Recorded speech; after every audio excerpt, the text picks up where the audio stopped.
everyone, Shane here with TechScan, and in this video I want to talk about arcs and quadrants. So first let me show you how to set up the arcs and quadrants.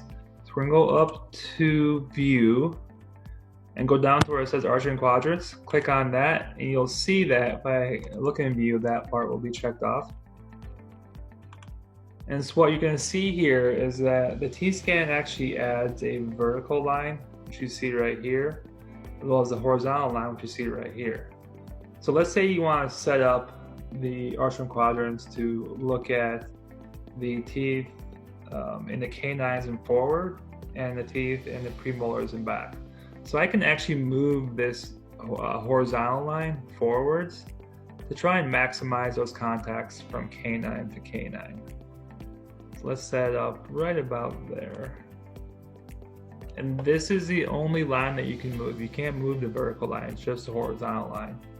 So what it shows you, just looking at the 2D view, what it shows you is you basically have, instead of just left to right balance, you also have 4 percentages in here that show you posterior right, anterior left, and posterior left. So you see the percentages will show up in each of these categories.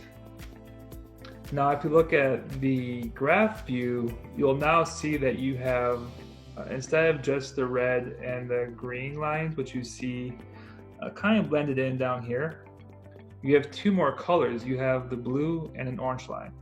And just to kind of show you how easy it is to interpret those lines, the blue line correlates to the posterior right, the orange line correlates to the posterior left, and then the green line anterior left, and the red line anterior right.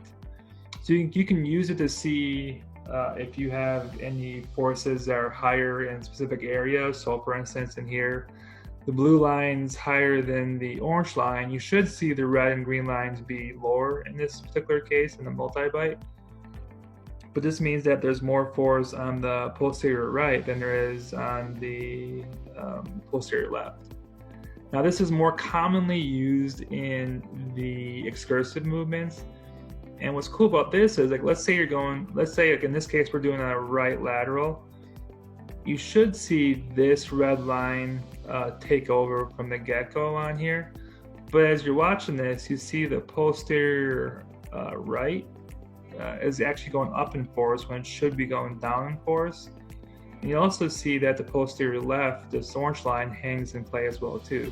So it gives you a lot of information before we even look at the actual recording on what's going on just by looking at the graph. So I hope this helps. If you have any questions, let us know.